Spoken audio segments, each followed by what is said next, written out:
नमस्कार। आज मंत्रिपरिषद में 14 एजेंडों पर स्वीकृति प्राप्त है। 14 एजेंडा। सबसे बड़ी योजना जो स्वीकृत हुई है वह है पंचायत सरकार भवनों के निर्माण के लिए। राज्य में 2165 पंचायत सरकार भवन निर्माण किए जाएंगे, जिसमें बाढ़ प्रभावित क्षेत्र में 1082 और सामान्य क्षेत्र में 1083। तो आपके 2165 पंचायत सरकार भवन निर्माण किए जाएंगे।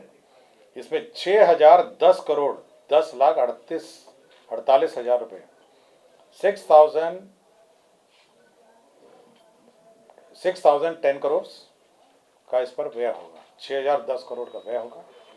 तो सबसे बड़ी योजना है जो मंत्रिपरिषद ने 2165 पंचायत सरकार भवनों के निर्माण के लिए स्वीकृति दी है। उद्योग विभाग का एक raising and accelerating MSME performance रैप योजना की स्वीकृति के संबंध में था। इसमें जो MSME जो उद्योगपति हैं उनको hand holding, training, capacity building, Bharat सरकार की असेंबली स्पॉन्सर्ड स्कीम है, रैम्प करके है। और इसके अंतर्गत 104.74 करोड़ की स्वीकृति प्राप्त हुई है। ये सेंट्रल सेक्टर योजना है, रैम्प योजना है। सेंट्रल सेक्टर योजना का मतलब है कि 100% ये सेंट्रल सेक्टर योजना है।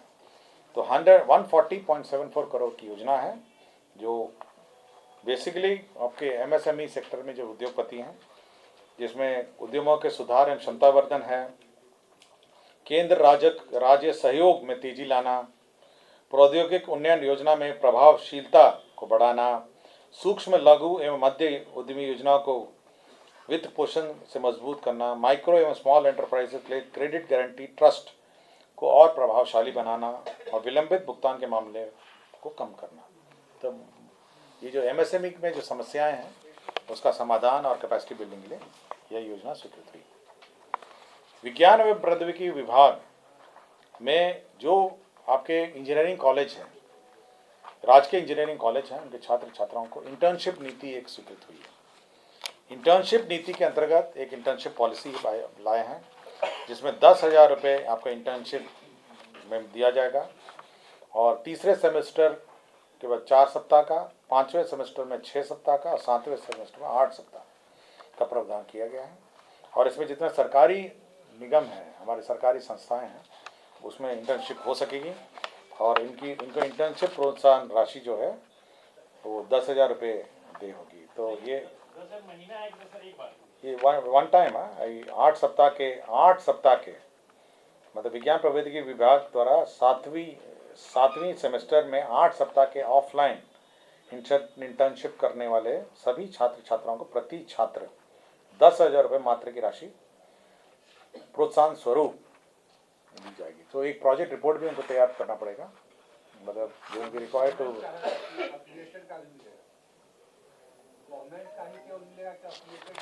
सभी का है, लेकिन मतलब आपको एक आपके जितने निगम है ये सब हैं, तो आपको एक प्रोजेक्ट रिपोर्ट तैयार करना पड़ेगा और 10,000 रुपीज़ जो है इंटर्नशिप आपको एक वन टाइम आपको दिया जाएगा।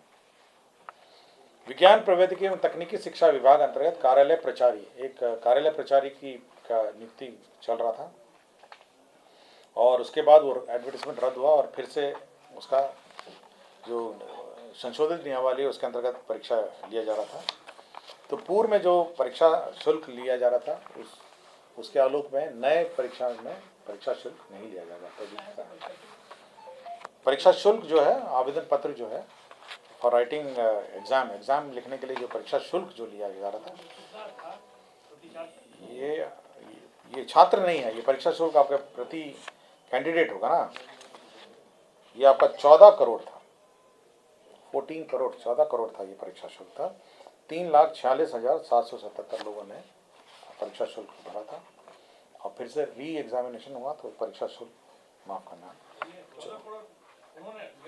हाँ उन लोगों ने, कैंडिडेट्स ने दिया था 14,92,65,000। तो नए के लिए भी उतना ही लगा। पशु एवं मत्स्य संसाधन विभाग के 3 प्रस्ताव थे। पहला प्रस्ताव था ये बेहतर पशु स्वास्थ्य प्रबंधन एवं आधारभूत व्यवस्थाएं में 193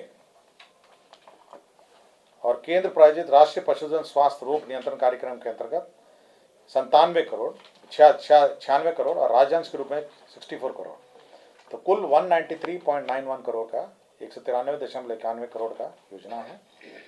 और इसमें जो पशु के डोर स्टेप डिलीवरी, मतलब पशु की पालकों को डोर स्टेप डिलीवरी की सुविधा उपलब्ध होगी।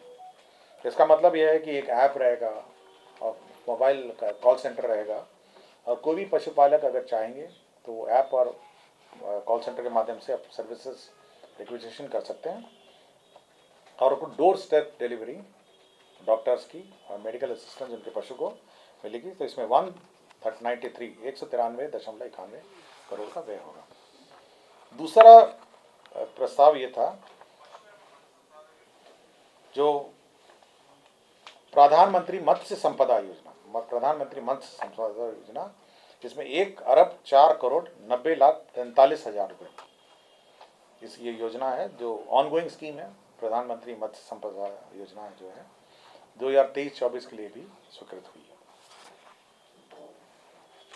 और तीसरा है ये RIDF, नाबार्ड के अंतर्गत RIDF लोन के अंतर्गत है, जिसमें 200 अदद एनिमल एम्बुलेटरी वैन,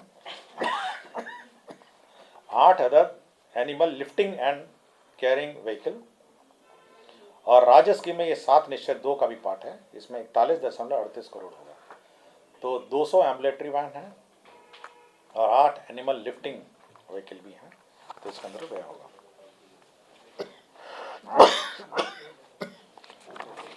3 योजनाएं हैं प्रधानमंत्री ग्राम सड़क योजना। ये योजना फेज 3 की है। एक किशनगंज जिले की है ठाकुरगंज प्रखंड में, दूसरा दरभंगा जिले के कीर्तरपुर प्रखंड में है, और तीसरा आपका किशनगंज जिले के टेढ़ागाछी प्रखंड में है। तो 3 योजनाएं स्वीकृत हुई हैं। एक में आपके 64 करोड़ 67,11,00,000 रुपये व्यय होगा। ये किशनगंज जिले के ठाकुरगंज प्रखंड का रोड है। दरभंगा जिले के कीर्तरपुर प्रखंड में 35,07,49,000 रुपये का रोड स्वीकृत हुआ है। और योजना संख्या ये प्रधानमंत्री ग्राम सड़क योजना किशनगंज में 31,42,00,000 रुपये, तो 3 प्रधानमंत्री ग्रामीण सड़क योजना में स्वीकृत हुए। विज्ञान प्रौद्योगिकी एवं तकनीकी शिक्षा विभाग NIT पटना, आपको याद होगा कि 4 तारीख को माननीय मुख्यमंत्री जी गए थे वहाँ पे, और उन्होंने एक इंक्यूबेशन सेंटर स्थापित करने की घोषणा की थी 4 तारीख में। तो ये B+G+4 basement plus ground plus 4 और फर्नीचर सहित और अन्य जो इंक्यूबेशन सेंटर है NIT का, ये 47,76,00,000 रुपए की स्वीकृति दी है, प्रशासनिक स्वीकृति। ये NIT द्वारा ही संचालित होगा। ये grant in aid science and technology विभाग द्वारा NIT को उन्मुक्त किया जाएगा, और B+G+4 की बिल्डिंग होगी और फर्नीचर सहित होगा। आगामी लोकसभा चुनाव निर्वाचन में 2024 और 25 में जो पर्सनल मैनेजमेंट है सॉफ्टवेयर जो है, जिसके माध्यम से इलेक्शन पर्सनल का डिप्लॉयमेंट होता है, मॉनिटरिंग होता है, वह NIC द्वारा उनकी संस्था NICSI से कराए जाने का निर्णय लिया गया है। इसकी अनुमति दी गई है इलेक्शन विभाग को नॉमिनेशन के आधार पर। नगर विकास विभाग में जो नगर निकायों के लिए वाणिज्य कर विभाग द्वारा पेशा कर, जो आपके पेशा कर जो वसूली होती है, उसे 75 करोड़ जो है वो विभिन्न नगर निकायों को विमुक्त करने के लिए प्रस्ताव आया था। ये नगर विकास एवं आवास विभाग का है। और अंतिम एजेंडा ये था कि योजना एवं विकास विभाग का, जिसमें राज्य योजना अंतर्गत जो कार्यरत बिहार मौसम सेवा केंद्र जो सृजित पद हैं, ये पहले योजना मद में थे और हर 5 साल इसको रिन्यू होना था। अब एक गैर योजना मद में स्थानांतरण कर दिया गया। ये योजना को ही स्थानांतरण गैर योजना में कर दिया गया है। इसमें 10 हैं आपके जो प्रशासनिक पद हैं, और तकनीकी विशेषज्ञ पद 43 हैं। तो मौसम विज्ञान केंद्र, आपको जानकारी होगा, मौसम विज्ञान केंद्र का एक ऐप भी है जिसके माध्यम से टेम्परेचर और वेदर की जानकारी मिलती है। तो 43 हो गए आपके एक्सपर्ट, और आपके जो क्लरिकल और एडमिनिस्ट्रेटिव स्टाफ हैं वो 10 हैं। ठीक है, धन्यवाद।